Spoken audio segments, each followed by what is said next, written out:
बोलिए सत्यनारायण भगवान की जय। मोर मुकुट बंसी वाले की जय। श्री वृंदावन बिहारी लाल की जय। गुरुर् ब्रह्मा गुरुर्विष्णु गुरुर्देवो महेश्वरा गुरुः साक्षात् परब्रह्म तस्मै श्री गुरुवे नमः। श्री अखंड मंडलाकारं व्याप्तं येन चराचरं तत्पदं दर्शितं येन तस्मै श्री गुरुवे नमः। जय जय श्री राधा रमण, जय जय नवल किशोर, जय गोपी चित चोर प्रभु, जय जय माखन चोर। मात मेरी श्री राधिका, पिता मेरे घनश्याम, इन दोनों के चरणन में मेरा बारंबार प्रणाम, मेरा बारंबार प्रणाम, मेरा बारंबार प्रणाम। मोहिनी मूरत श्याम की वो मन रही समाय, जो मेहंदी के पात में लाली रही समाय। धन यौवन एक दिन उड़ जाएंगे जैसे उड़े कपूर, मन मूरख तू राम भज क्यों चाटे जगधूर। राम कृष्ण दो एक है अंतर नहीं निमेष, इनके नयन गंभीर है उनके चपल विशेष। करार विंदे न पदार विंदम, मुखार विंदे न विनिवेशयन्तिम, वटस्य पत्रस्य पुटेशयानम, मालम मुकुंदम मनसा स्मरामि। भक्तजनों, माताओं बहनों, सादर जय श्री कृष्ण। हमारे YouTube चैनल में आप सभी का बहुत बहुत स्वागत है। मैं हूं आपके साथ आचार्य धर्मेंद्र शास्त्री। आज हम आपको सत्यनारायण भगवान की दिव्य और ज्ञानमयी कथा सुनाने जा रहे हैं। इस कथा को आप अंत तक जरूर सुनिएगा और अधिक से अधिक लोगों तक पहुंचाने का प्रयास करिएगा।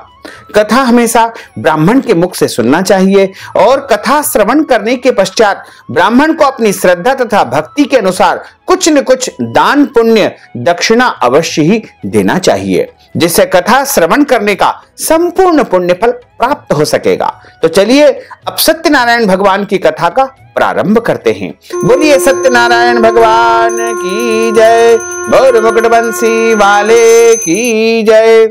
व्यास जी महाराज बोले कि एक समय मननशील शौनकादि सब ऋषियों ने पुराण वक्ता सूत जी महाराज से पूछा। ऋषि बोले, व्रत करने से, तपस्या करने से क्या फल की प्राप्ति होती है? हे महामुने, हम सब सुनने की इच्छा करते हैं, आप कृपा करके कहिए। सूत जी महाराज बोले कि नारद जी के द्वारा पूछे जाने पर भगवान कमलापति ने जो कहा है उसे आप सावधान होकर सुनिए।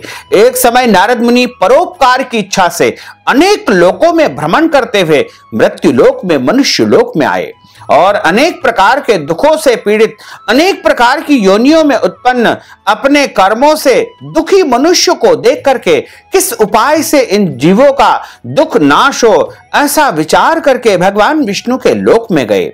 वहां विष्णु लोक में शुक्ल वर्ण वाले चतुर्भुज शंख चक्र गदा पद्म और वनमाला से सुशोभित नारायण को देख करके स्तुति करने लगे। भगवान नारायण को प्रणाम करके नारद जी बोले, वाणी और मन से नहीं जाने वाले अनंत शक्तिधारी श्री हरि को बारंबार नमस्कार है। आदि मध्य और अंत रहित निर्गुण, सब गुणों की आत्मा, सबके आदि कारण, भक्तों की पीड़ा हरने वाले भगवान को बारंबार नमस्कार है।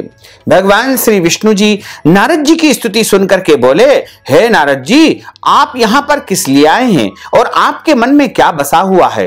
हे महाभाग, वह सब मुझसे कहिए तो मैं भी आपसे कुछ कहूं। तब नारद जी बोले कि मनुष्य लोक में अनेक योनियों में उत्पन्न अनेक प्रकार के दुखों से पीड़ित सब मनुष्य पाप कर्मों में पक रहे हैं। इसलिए हे नाथ, उनके पापों का नाश कैसे हो, ऐसा कोई लघु उपाय मुझे कहिए। यदि आपकी मुझ पर कृपा हो तो मैं आपके मुखारविंद से वह उपाय सुनना चाहता हूं। श्री भगवान बोले कि हे वत्स, परोपकार की भावना से तुमने बहुत अच्छा प्रश्न किया है और आज मैं एक सर्वोत्तम उपाय तुम्हें बताने जा रहा हूं, जिसके सुनने से मनुष्य का मोह दूर हो जाएगा। उसको ध्यान पूर्वक सुनो। हे वत्स, स्वर्ग और मनुष्य लोक में एक महापुण्यदायक दुर्लभ व्रत है। तुम्हारे प्रेम के कारण उस व्रत का संपूर्ण विधि विधान में तुम्हें बताने जा रहा हूं। सत्यनारायण भगवान के व्रत को विधान पूर्वक ठीक प्रकार से करके जल्दी अत्यंत सुख को भोग करके परलोक में मोक्ष को प्राप्त करता है। श्री भगवान के वचन को सुनकर के नारद मुनि बोले, इस व्रत का क्या फल है, क्या विधान है तथा इस व्रत को पहले किसने किया है, यह व्रत कब किया जाता है, यह सब विस्तार पूर्वक कहिए। तब श्री भगवान बोले कि दुख शोक इत्यादि का नाश करने वाला, धन धान्य को बढ़ाने वाला, सौभाग्य को देने वाला, संतान को देने वाला और प्रत्येक स्थानों पर प्रत्येक जगह विजय को देने वाला सत्यनारायण भगवान का व्रत धर्म में तत्पर प्राणी किसी भी दिन श्रद्धा और भक्ति के साथ में ब्राह्मणों और बांधवों को बुला करके सायंकाल में पूजन अर्चन करे। उत्तम खाने योग्य सवा सेर नैवेद्य भगवान को भक्ति पूर्वक अर्पण करे।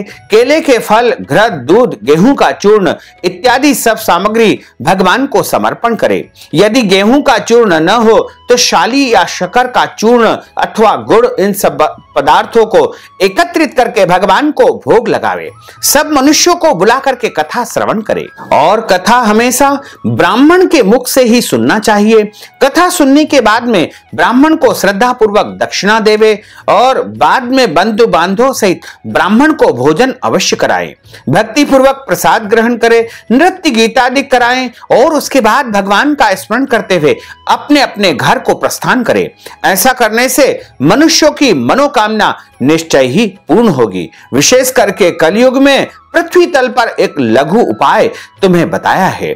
श्री स्कंद पुराणे रेवाखंडे सत्यनारायण कथायाम महा प्रथमोध्याय। बोलो श्री सत्यनारायण भगवान की जय। मोर मुकुट बंसी वाले की जय। गोपाल कृष्ण भगवान की जय। सूत जी महाराज बोले कि हे शौनकादिक ऋषिश्वरों, हम आगे की कथा आपको सुनाते हैं।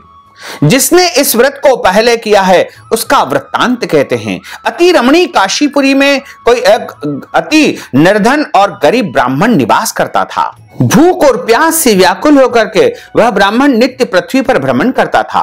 ब्राह्मणों को चाहने वाले भगवान ने उस गरीब ब्राह्मण को दुखी देख करके एक बूढ़े ब्राह्मण का रूप धारण किया और उस ब्राह्मण के पास आदर पूर्वक आकर के पूछा, हे विप्र देवता, तुम नित्य पृथ्वी पर क्यों भ्रमण करते हो और इस प्रकार तुम जो है इधर उधर क्यों भटकते रहते हो? यह हमारी सुनने की इच्छा है। अतः हे द्विजों में श्रेष्ठ, आप कृपा करके कहिए। तब वह ब्राह्मण बोला कि मैं गरीब ब्राह्मण हूं और भिक्षाटन के लिए अपनी आजीविका को चलाने के लिए भ्रमण करता रहता हूं। हे प्रभु, यदि आप दरिद्रता मिटाने का कोई उपाय जानते हो तो कृपा करके मुझे अवश्य ही बताइए। तब वृद्ध ब्राह्मण बोले कि सत्यनारायण विष्णु भगवान मनवांछित फल को देने वाले हैं। अतः हे विप्र, तुम उनका व्रत तथा पूजन करो, जिस व्रत को करने से मनुष्य के सभी दुख दूर हो जाते हैं। व्रत का विधान भी यत्न पूर्वक कह करके वृद्ध ब्राह्मण रूपधारी भगवान वहीं पर अंतर्ध्यान हो गए। उसके बाद उस गरीब ब्राह्मण ने मन में निश्चय किया कि आज मुझे जो वृद्ध ब्राह्मण ने विधान बताया है उसे मैं निश्चय करूंगा। ऐसा विचार करके उसको रात भर नींद नहीं आई। प्रातः काल जल्दी उठ करके मन में संकल्प कर लिया कि मैं सत्यनारायण भगवान का व्रत तथा पूजन करूंगा। ऐसा मन में संकल्प करके वह भिक्षा के लिए नगर में निकल गया। उस दिन उस ब्राह्मण को भिक्षा में बहुत सारा धन प्राप्त हुआ और उसी धन से उसने बंधु बांधवों को बुला करके सारी पूजन सामग्री एकत्रित की और विधि विधान से भगवान सत्यनारायण का व्रत तथा पूजन किया। इस व्रत के प्रभाव से वह ब्राह्मणों में श्रेष्ठ सभी दुखों से छूट गया और उसके घर में समस्त संपत्ति वैभव उसे प्राप्त हो गया और प्रत्येक महीने वह सत्यनारायण भगवान का पूजन अर्चन करने लगा और वह ब्राह्मण जो है सभी सुखों को प्राप्त हो गया तथा अंत में वह समस्त सुखों को भोग करके अंत में वैकुंठ लोक को चला गया। और इस पृथ्वी पर जो कोई भी सत्यनारायण भगवान का व्रत करेगा, पूजन करेगा, विधि विधान से कथा का श्रवण करेगा, उसके सारे दुख दूर हो जाएंगे और मनुष्य परम वैभव को प्राप्त कर लेगा। यह सारा विधान भगवान नारायण ने जो है स्वयं नारद जी को बताया है। और आगे क्या कहूं? तब ऋषि बोले कि उस ब्राह्मण से सुनकर के इस पृथ्वी पर किस किस ने व्रत को किया था, हम आपके मुखार विंद से सुनना चाहते हैं, हमारी इच्छा है। तब ऋषि कहते हैं कि एक समय की बात है, वही ब्राह्मण अपने धन के विस्तार से भगवान सत्यनारायण का पूजन कर रहा था। तब एक लकड़हारा जल पीने की इच्छा से उन ब्राह्मण के घर आता है और लकड़ी का बोझा बाहर रख करके ब्राह्मण के घर में प्रवेश करता है। और वहां पर वह देखता है कि ब्राह्मण देवता पूरे विधि विधान से सत्यनारायण भगवान का पूजन कर रहे हैं, व्रत कर रहे हैं। लकड़ी का बोझा बाहर रख करके जब अंदर जाता है और वहां बैठ करके वह पूजन का दर्शन करता है, कथा का श्रवण करता है और अंत में जल पी करके प्रसाद पा करके ब्राह्मण देवता को प्रणाम करके पूछता है कि आप किनका पूजन कर रहे हैं और इसके करने से क्या फल की प्राप्ति होती है। तब वह ब्राह्मण कहते हैं कि मैं आज जो कुछ भी हूं सत्यनारायण भगवान की कृपा से ही हूं। मुझे जो भी धन वैभव संपत्ति प्राप्त हुई है सब कुछ सत्यनारायण भगवान की कृपा से ही प्राप्त हुआ है और इनका पूजन मैं कर रहा हूं। तब लकड़हारा बड़ा प्रसन्न हुआ। उसने कहा कि आप कृपा करके मुझे सारा विधि विधान बताइए और मैं भी इस व्रत को अवश्य ही करूंगा। तब लकड़हारे ने सारा विधि विधान जान लिया और वहां से प्रसाद पाकर के जल पी करके लकड़ी का बोझा मस्तक पर रख लिया और मन में निश्चय कर लिया कि आज लकड़ी बेचने से जो भी धन की प्राप्ति होगी उससे मैं भी सत्यनारायण भगवान का पूजन अवश्य ही करूंगा। तब वह धनी लोगों की नगरी में पहुंचता है। उस दिन उसे लकड़ी का 2 गुना 4 गुना मूल्य प्राप्त हुआ। बड़ा प्रसन्न हुआ और उस धन से उसने समस्त पूजन सामग्री एकत्रित कर ली और घर आकर के उसने विधि विधान से सत्यनारायण भगवान का पूजन किया।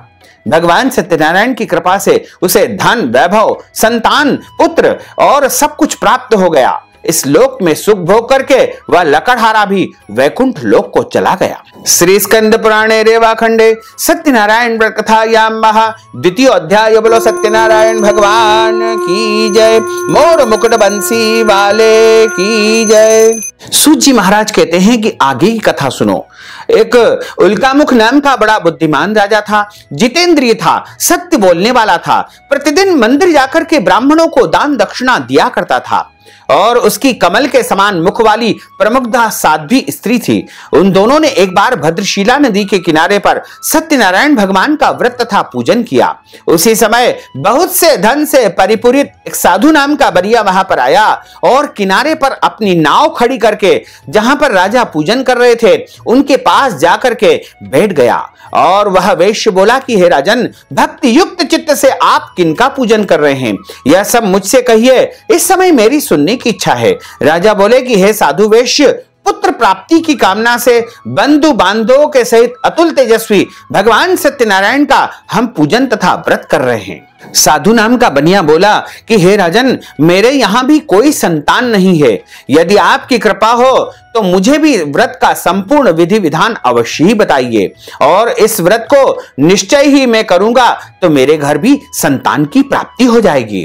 तब राजा से सारा व्रत का विधि विधान जान करके वह साधु नामक बनिया अपने व्यापार कार्य से लौट करके अपने घर गया और आनंदित होकर के अपनी पत्नी से कहा कि जब हमारे यहाँ संतान की प्राप्ति होगी तब हम भी सत्यनारायण भगवान का पूजन करेंगे।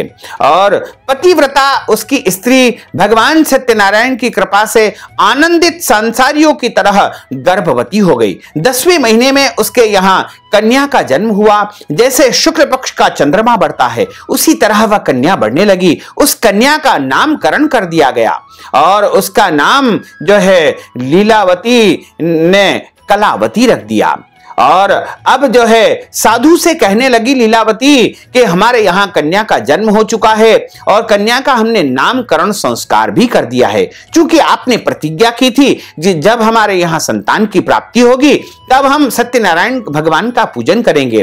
तो हे स्वामी, अब आप कृपा करके ये बताइए कि अब आप सत्यनारायण भगवान का पूजन कब करेंगे।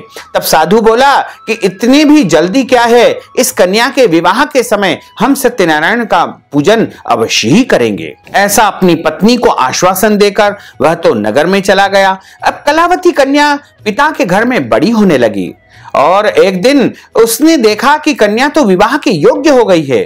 धर्म को जानने वाले उसने बहुत शीघ्र विचार करके अपने दूतों को भेजा कि जाओ इसके लिए श्रेष्ठ वर की खोज करो। दूत जाकर के कांचनपुर नामक यानी कलकत्ता नगर में पहुंचते हैं और वहां से एक वैश्य पुत्र को लेकर आए अत्यंत सुंदर गुण वाले वैश्य पुत्र को देख करके भाई बंधुओं के सहित संतुष्ट चित्त से साधु वैश्य ने विधि पूर्वक अपनी कन्या का विवाह उस वैश्य पुत्र के साथ में कर दिया। लेकिन दुर्भाग्य से फिर वह सत्यनारायण भगवान का पूजन करना भूल गया। इससे कन्या के विवाह के समय भगवान सत्यनारायण रुष्ट हो गए और साधु को भ्रष्ट प्रतिज्ञ श्राप दे दिया कि जाओ, तुम्हें महादारुण कठिन दुख की प्राप्ति होगी। अब कुछ दिनों के पश्चात वह साधु अपने जमाई को लेकर के रत्न सागरपुर में जाकर के व्यापार करने लगा।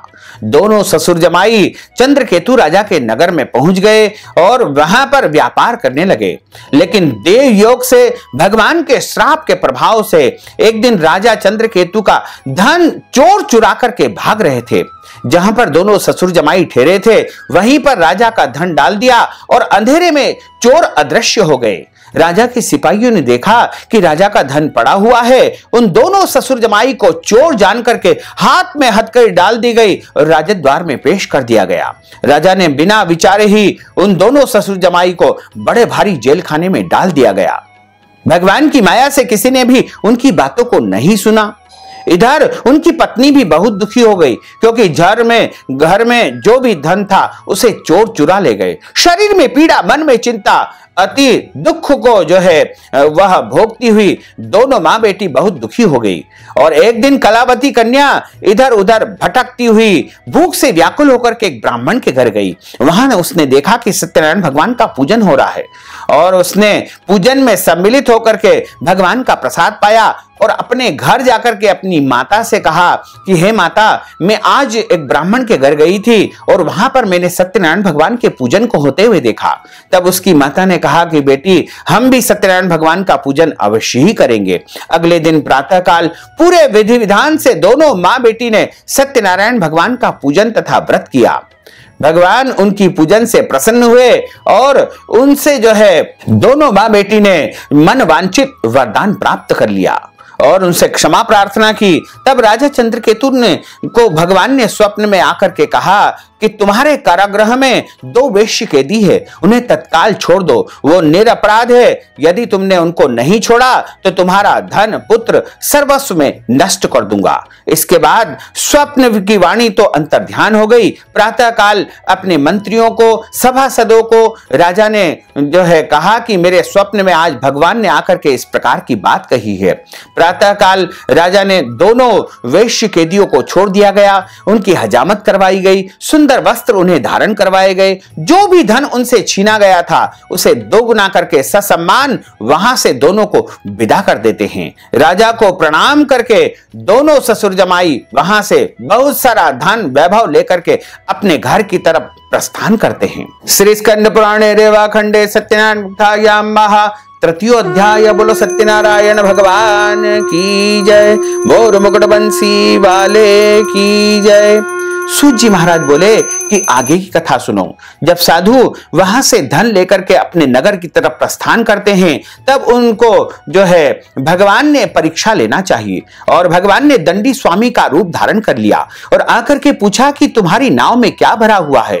तब साधु नामक वैश्य कहता है, क्यों स्वामी जी, कुछ धन लेने की इच्छा है क्या? लेकिन हमारी नाव में तो पत्ते ही पत्ते भरे हुए हैं। ऐसे निष्ठुर और असत्य वचन को सुनकर के दंडी स्वामी ने कहा कि तुम्हारा वचन सत्य हो। अब नाव हल्की और उठी चलने लगी। तब नाव को खोल करके देखा तो धन के स्थान पर पत्ते ही पत्ते भरे हुए हैं और इस दृश्य को देख करके साधु वहीं मूर्छित होकर के पृथ्वी पर गिर पड़ा। जब वह मूर्छित हो गया तब उसका दामाद बोला कि पिताजी शोक क्यों करते हो? दंडी स्वामी ने हमें श्राप दिया है, उनकी शरण में चलना चाहिए। दोनों ससुर जमाई दंडी स्वामी की शरण में जाते हैं, उनसे क्षमा प्रार्थना करते हैं। तब भगवान कहते हैं कि हे दुष्ट बुद्धि वाले, तुम मेरी पूजा से बहिर्मुख हो गए हो, इस कारण तुम्हें बारंबार दुख प्राप्त हुआ है। तब दोनों ससुर जमाई दंडी स्वामी को प्रणाम करके क्षमा प्रार्थना करने लगे। हे प्रभु, हम तो जो है आपकी पूजा को नहीं नहीं जानते हैं। आप प्रसन्न हो जाइए, यथा वैभव विधान से हम आपकी पूजा अवश्य ही करेंगे।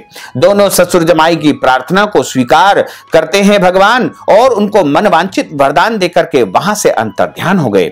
उसके बाद धन से भरी नाव पर दोनों ससुर जमाई सवार होते हैं और आगे की यात्रा को प्रारंभ करते हैं। जब उनकी नगरी समीप आ जाती है तब दोनों ससुर जमाई अपने दूतों को आज्ञा देते हैं कि जाओ हमारे घर जाकर के सूचना दे दो। घर जाकर दूत कहते हैं कि नगर के निकट सेठ जी अपने दामाद के सहित बहुत सारा धन लेकर के पधार गए हैं। और जैसे ही उनकी पत्नी लीलावती दूत के मुख से इस प्रकार के वचन सुनती है तो अपनी कन्या से कहती है कि बेटी, मैंने तो पूजन पूर्ण कर लिया है, अब तुम भी पूजन पूर्ण करके चली आना। लेकिन कन्या ने पूजन तो पूर्ण कर लिया था, प्रसाद का उसने अनादर कर दिया। प्रसाद की अवहेलना के कारण उसकी जो पति की नाव थी वह जल में डूब गई। सभी नाव को चलाने वाले चिंता करने लगे, साधु भी चिंता करने लगा, भगवान से क्षमा प्रार्थना करने लगा कि हे प्रभु, यह आपकी कैसी लीला है। उसी समय आकाशवाणी हुई, हे साधो, तुम्हारी कन्या हमारा प्रसाद छोड़ करके चली आई है। यदि घर जाकर के पुनः प्रसाद ग्रहण करे तो निश्चय ही इसे पति के दर्शन हो जाएंगे। कलावती कन्या ने जैसे ही आकाशवाणी सुनी तुरंत घर जाकर के प्रसाद पाया और पुनः आकर के अपने पतिदेव के दर्शन किए। इस प्रकार साधु ने वहां पर विधि विधान से सत्यनारायण भगवान का पूजन किया और पूरे परिवार के साथ में वह अपने घर को गया। प्रत्येक पूर्णिमा और संक्रांति को सत्यनारायण भगवान का पूजन करने लगा और इस लोक में सुख भोग करके अंत में वह वैकुंठ लोक को चला गया। श्री स्कंद पुराणे रेवा खंडे सत्यनारायण कथायाम महा चतुर्थो अध्याय। बोलो श्री सत्यनारायण भगवान की जय, मोर मुकुट बंसी वाले की जय। सूत जी महाराज कहते हैं कि आगे की कथा सुनो। एक प्रजा पालन में तत्पर तुंगध्वज नाम का राजा था। एक समय की बात है, वह वन में शिकार करने के लिए गया। वहां उसने शिकार करने के पश्चात एक बड़ के पेड़ के नीचे विश्राम करना चाहा। पास में ही कुछ ग्वाल बाले भगवान सत्यनारायण का पूजन कर रहे थे। राजा घमंड से न तो उनके पास गया, न ही उनके द्वारा जो प्रसाद दिया गया उसने ग्रहण नहीं किया। इससे भगवान रुष्ट हो गए और उस राजा के 100 पुत्र, धन धान्य सब कुछ नष्ट कर दिया। तब उस राजा ने मन ही मन निश्चय किया कि मैंने भगवान की पूजा का अनादर किया है, इससे मेरा सर्वस्व नष्ट हो गया है। अतः जहां इनका पूजन हो रहा था वहां मुझे जाकर के पूजन में सम्मिलित होना चाहिए और भगवान का प्रसाद ग्रहण करना चाहिए। तब राजा ने विधि विधान से ग्वाल बालों के साथ में पूजन किया, प्रसाद ग्रहण किया। इससे उसके 100 पुत्र, धन धान्य पुनः उसे प्राप्त हो गए और इस लोक में सुख भोग करके अंत में वह राजा वैकुंठ लोक को प्राप्त हो गया। इस प्रकार सत्यनारायण भगवान की कथा को जो सुनता है, सुनाता है, उसके सारे दुख दर्द दूर हो जाते हैं और अंत में उसे मोक्ष पद की प्राप्ति होती है। इस सत्यनारायण भगवान का जो है कथा का श्रवण प्रत्येक मनुष्य को करना चाहिए। और सत्यनारायण भगवान की कथा को जिन्होंने सुना है उनके अगले जन्मों की कथा कहते हैं। महाबुद्धिमान शतानंद नामक ब्राह्मण सुदामा नामक ब्राह्मण हुआ। अगले जन्म में भगवान श्री कृष्ण का ध्यान करके मोक्ष को प्राप्त हुआ। लकड़ी को बेचने वाला लकड़हारा भिल्ल गोहराज हुआ। अगले जन्म में भगवान रामचंद्र जी की सेवा करके मोक्ष को प्राप्त हुआ। और उल्कामुख जो महाराज थे वो राजा दशरथ हुए। अपने कुलगुरु रंगनाथ जी की सेवा करके मोक्ष को प्राप्त हुए। इसी प्रकार धर्मात्मा सत्य बोलने वाला मोरध्वज राजा अपना आधा शरीर आरे से कटवा करके भगवान को दान देकर के मोक्ष को प्राप्त हुए। इसी प्रकार राजा तुंगध्वज निश्चय करके स्वयंभू मनु हुए। सबको श्री वैष्णव भागवत सुनवा करके वैकुंठ लोक को चले गए। श्री स्कंद पुराणे रेवा खंडे सत्यनारायण कथायाम महा पंचमो अध्याय। बोलो सत्यनारायण भगवान की जय, और मुकुट बंसी वाले की जय। अच्युतम केशवम राम नारायणम कृष्ण दामोदरम वासुदेवम हरे श्रीधरम माधवम गोपिका वल्लभम श्री जानकी नायकम श्री रामचंद्रम भजे। जानकी मनोहरम सर्वलोक नायकम श्री शंकरादि सेवितम पुण्य नाम कीर्तनम श्री राम राम राम राम राम नाम तायकम। रामा कृष्ण वासुदेवा भक्ति मुक्तिदायकम। रामा कृष्ण वासुदेवा भक्ति मुक्तिदायकम, रामकृष्ण वासुदेवा भक्ति मुक्तिदायकम, रामकृष्ण वासुदेवा भक्ति मुक्तिदायकम। बोलिए श्री सत्यनारायण भगवान की जय, और मुकुट बंसी वाले की जय, श्री वृंदावन बिहारी लाल की जय, गोपाल कृष्ण भगवान की जय। धर्म की जय हो, अधर्म का नाश हो, प्राणियों में सद्भावना हो, विश्व का कल्याण हो, सनातन धर्म की जय हो, गौ माता की जय हो, नगर बस्ती की जय हो, आज के आनंद की जय हो, कल के आनंद की जय हो, परसों के आनंद की जय हो, बरसों बरसों के आनंद की जय हो। नमः पार्वती पते, हर हर महादेव हर। भक्तजनों, माताओं बहनों, यदि आप कथा श्रवण के निमित्त दान पुण्य करना चाहते हैं तो आप हमारे पेटीएम के माध्यम से, गूगल पे के माध्यम से, फोन पे के माध्यम से या फिर अकाउंट नंबर के माध्यम से नगद राशि पहुंचा करके कथा का पूरा पूरा पुण्य लाभ प्राप्त कर सकते हैं। साथ ही आपसे अनुरोध है कि इस ज्ञानवर्धक वीडियो को अधिक से अधिक लोगों को शेयर करिएगा, लाइक करिएगा, कमेंट करिएगा, और यदि अभी तक आपने सब्सक्राइब नहीं किया तो अभी और इसी समय सब्सक्राइब अवश्य कर लीजिए, ताकि इसी प्रकार की ज्ञानवर्धक वीडियो आपको सबसे पहले प्राप्त हो सकेगी। आपको और आपके पूरे परिवार को सादर जय श्री कृष्ण, सादर धन्यवाद।